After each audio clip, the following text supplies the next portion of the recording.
So hello everyone, I am Vaibhav from IIT Delhi. So students, आज की class में हम चैप्टर 2 जो कि है पॉलिनोमियल्स उसका इंट्रोडक्शन देखेंगे और साथ ही साथ उसकी फर्स्ट एक्सरसाइज भी देखेंगे. तो पॉलिनोमियल्स आपने ऑलरेडी 9th क्लास में एक बार आपने वो पढ़ा हुआ है, तो ये उसका एक एक्सटेंशन चैप्टर आप समझ सकते हैं, उसी के आगे का है. बट इसके जो स्टार्टिंग का बेसिक है वो बहुत ही सिंपल है. तो शुरू करते हैं. तो पॉलिनोमियल्स क्या होते हैं? सबसे पहले पॉलिनोमियल्स डिफाइन करने से पहले मैं डिफाइन करना चाहूँगा वेरिएबल. तो वेरिएबल आपको पता ही होगा, एक्स वाई इन सिंबल से जो हम डिनोट करते हैं उन्हें वेरिएबल्स बोलते हैं. तो वेरिएबल्स हम उन क्वांटिटी को बोलते हैं जो कि चेंज होती है. ये क्वांटिटी चेंज हो सकती है, मतलब इसकी कोई एक फिक्स वैल्यू नहीं है और नो फिक्स वैल्यू. हमें इसकी कोई फिक्स वैल्यू पता नहीं रहती. अनदर थिंग होता है कांस्टेंट. तो कांस्टेंट एक ऐसी चीज़ है, तो कांस्टेंट हम जैसे 5, 4, 10, 11 इनकी वैल्यू कभी चेंज नहीं होती. तो मतलब ये एक फिक्स वैल्यू वाले होते हैं. तो ऐसे टर्म्स को हम कांस्टेंट बोलते हैं, फिक्स वैल्यूज. अब एक पॉलिनोमियल्स आपको पता ही होगा, हम बोलेंगे a polynomial in variable x. इसका मतलब कोई एक पॉलिनोमियल है, अगर वो एक्स में है तो हम उसे डिफाइन ऐसे करते हैं.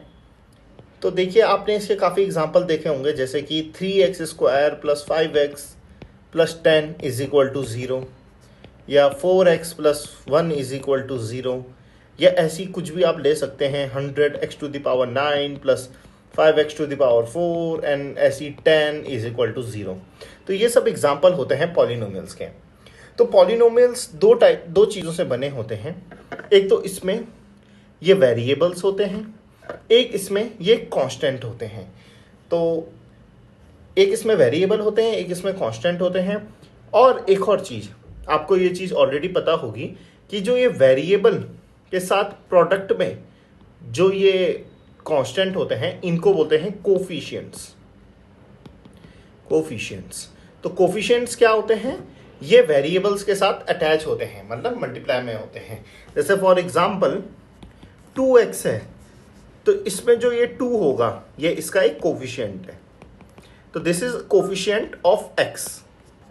जैसे फॉर एग्जांपल x⁹9, देखो जैसे 15x⁹9 + 10x² + 10 = 0 में x⁹9 का कोफिशिएंट जो है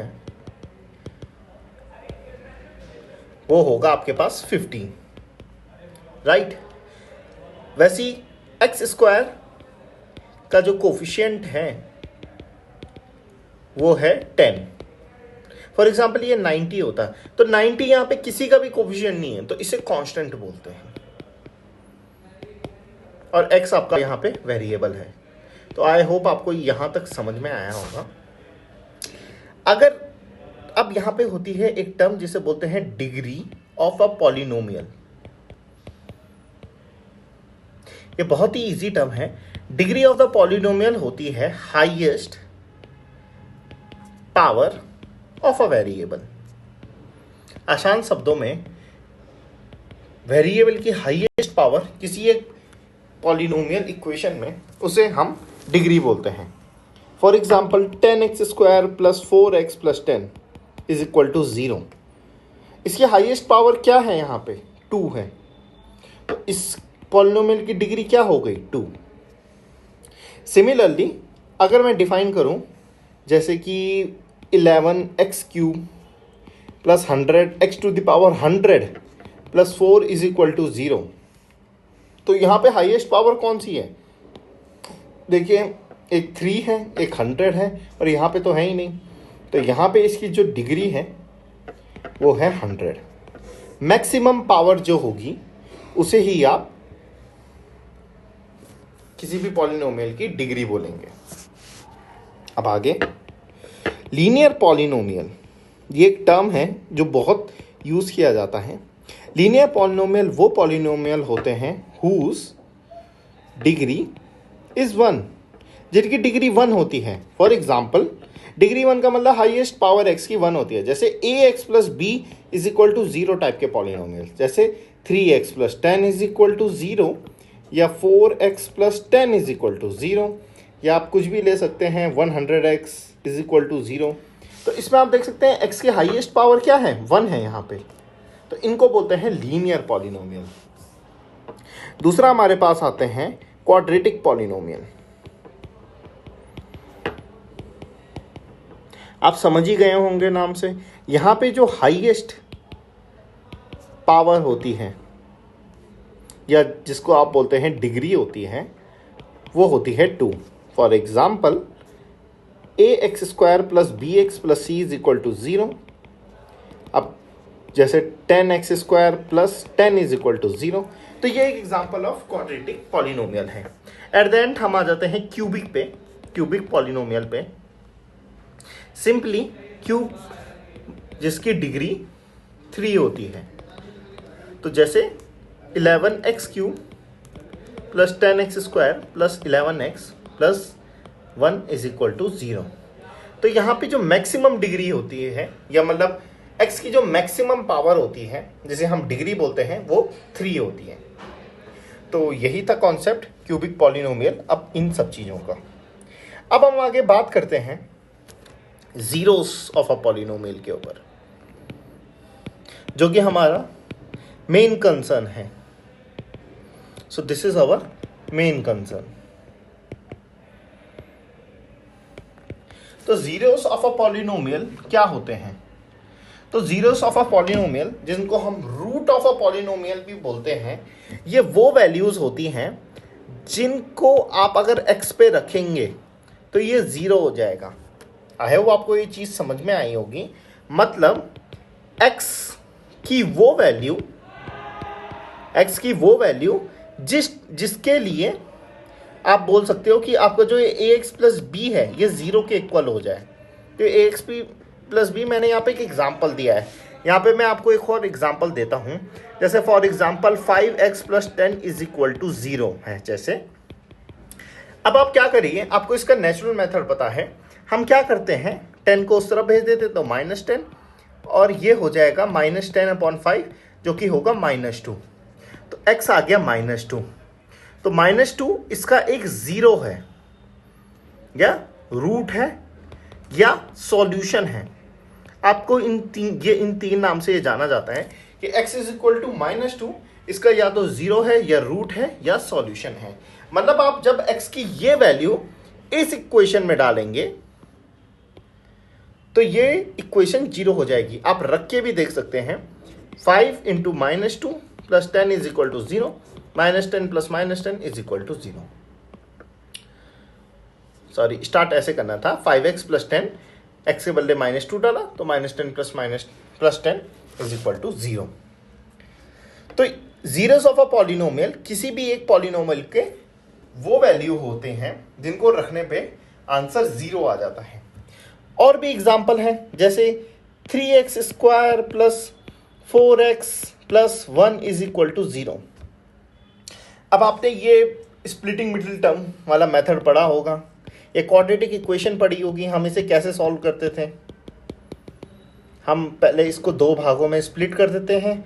3x कॉमन ले लेते हैं यहाँ से, और यहाँ का भी देखेंगे फिर कि क्या कॉमन आ रहा है। यहाँ पे 3x कॉमन लिया तो x प्लस 1, और यहाँ पे प्लस 1 कॉमन लिया तो x plus 1 is equal to 0।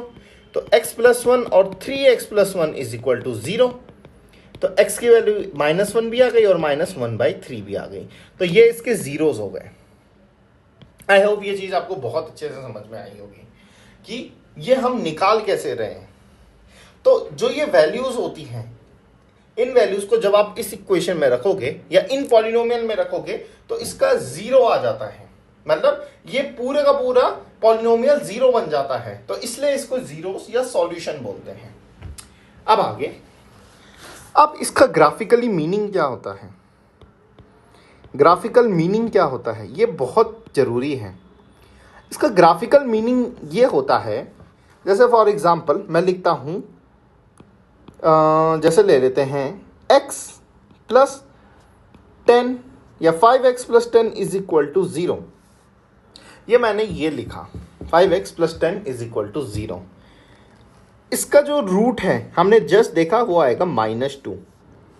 इसका जो रूट है या जिसको हम अपनी भाषा में 0 बोल रहे हैं, ये आ रहा है -2।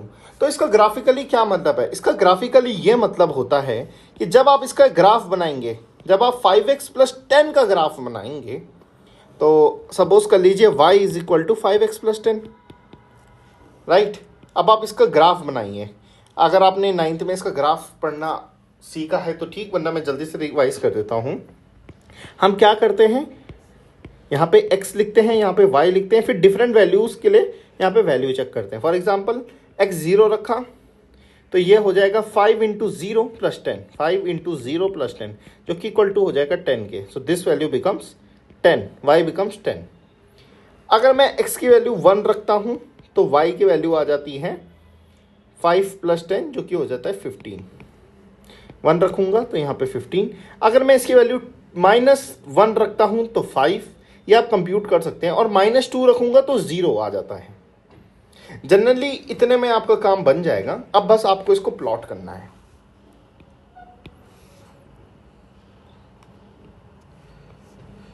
अब हम इसको प्लॉट करते हैं। तो देखिए, मैं यहाँ पे स्केलिंग कर देता हूँ 1।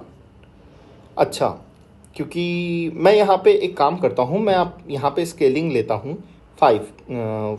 एक काम करते हैं, यहाँ पे स्केलिंग 2 की ले लेते हैं। 2, 4, 6, 8, 10, -2, -4, -6, -8, -10, 2, 4, 6, 8, 10, -2, -4, -6, -8, -10।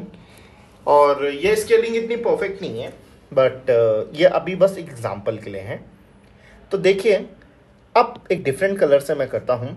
x जब 0 है तो y 10 है, मतलब जब x 0 है, ये x है, ये y है। जब x 0 है तो y 10 है। तो ये वाला पॉइंट के ऊपर बात हो रही है। फाइन, मैं एक पॉइंट ये ले रहा हूँ -2, 0।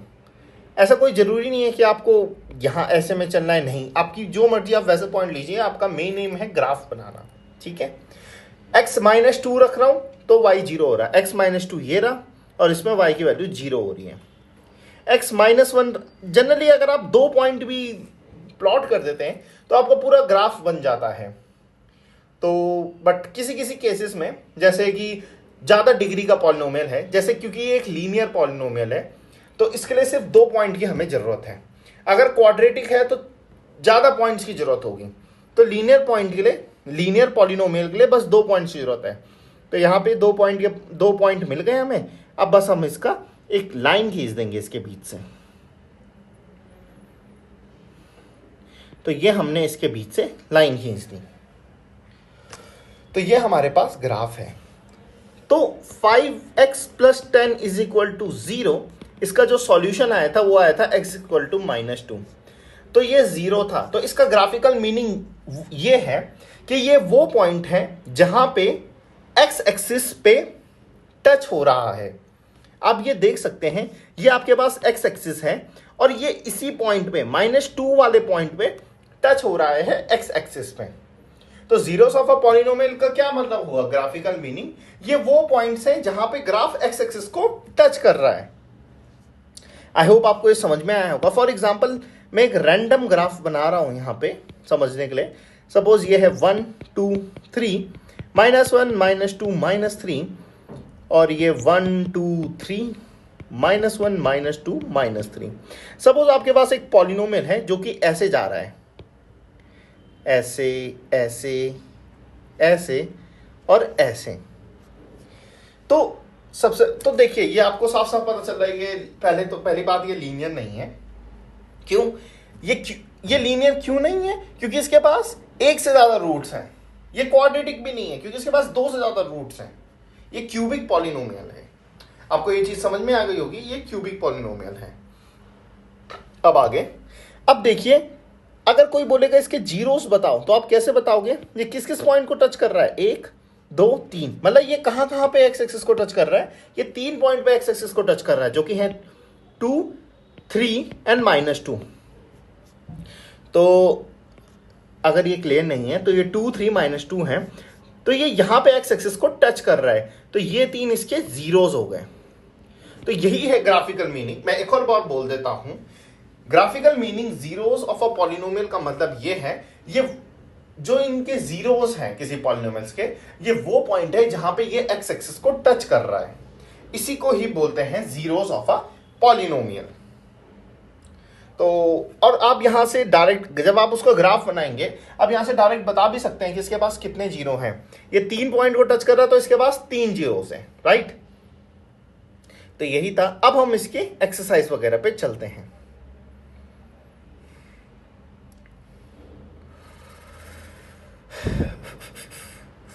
ठीक है, तो फॉर एग्जाम्पल आपको ये ग्राफ गिवन है, इस ग्राफ पे हम फोकस करते हैं। आप मुझे ये बताइए कि इसके जीरोस कहाँ कहाँ पे हैं, इसके जो जीरोस हैं ये कहाँ कहाँ पे हैं। तो आप देख ही सकते हैं ये जो लाइन है ये 3 जगह कट कर रही है, 1 2 3, 3 जगह ये एक्स एक्सिस को टच कर रही है। तो इसके 3 जीरोस हैं, -2 0 एंड 2। बहुत ही सिंपली आप यहां से देख सकते हैं ये चीज।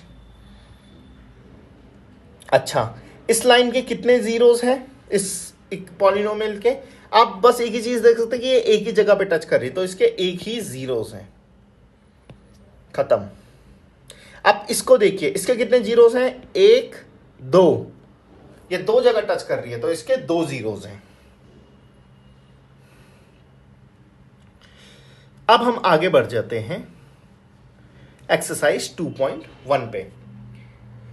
आपको एक सिंपल ग्राफ्स दिए हैं, आपको यह बताना है कि इसके नंबर ऑफ जीरोस क्या हैं। बहुत ही सिंपल है, आपको बताना है इसके नंबर ऑफ जीरोस क्या हैं। देखिए ये वाली लाइन ऐसे चल रही है, ये कांस्टेंट है एक्स एक्सिस के, ये कभी एक्स एक्सिस को टच करेगी ही नहीं, ये कभी एक्स एक्सिस को टच करेगी ही नहीं। तो इसका मतलब ये है कि इस लाइन का एक भी जीरो नहीं होगा, तो नो जीरोस, इस लाइन के पास एक भी जीरो नहीं होगा।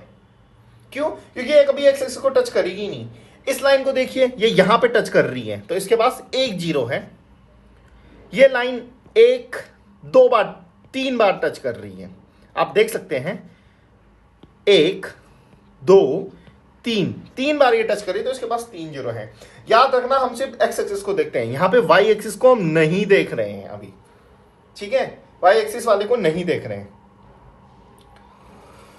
इसको देखिए, ये 2 बार टच हो रहा है, और सिमिलरली आप यहां पे देख सकते हैं 1 2 3 4 बार टच हो रहा है। ये 2 बार टच हो रहा है, ये 4 बार टच हो रहा है, और ये देखिए 1 2 3, ये 3 बार टच हो रहा है। अगर अब आप देख सकते हैं कि ये कैसे डिफाइन है ये चीजें, तो ये बहुत ही सिंपल है। तो जीरोस ऑफ अ पॉलिनोमियल ऐसे ही डिफाइन होते हैं। इसका जो वैसा मीनिंग है, देखिए मैं एक बार फिर से रिवाइज कर देता हूं कि सपोज आपके पास कोई पॉलिनोमियल है ax² + bx + c। इसके जीरोस का मतलब ये होता है कि मैं x में ऐसी क्या वैल्यू डालूं कि ये पूरा का पूरा पॉलिनोमियल जीरो हो जाए, ये पूरा का पूरा जीरो हो जाए। तो ये इसका वैसा मीनिंग है। इसका ग्राफिकल मीनिंग ये कि जब मैं इसे ड्रॉ कर रहा हूं तो ये किस पॉइंट पे एक्स एक्सिस को टच कर रहा है। तो आई होप आपको ये समझ में आया होगा। नेक्स्ट एक्सरसाइज में मैं सेकेंड एक्सरसाइज कराने की कोशिश करूंगा और उसके डेफिनेशंस भी बताऊंगा। तो आई होप आपको समझ में आया होगा। इन केस आपको कोई प्रॉब्लम आए तो मुझसे आप पूछ सकते हैं। Thank you.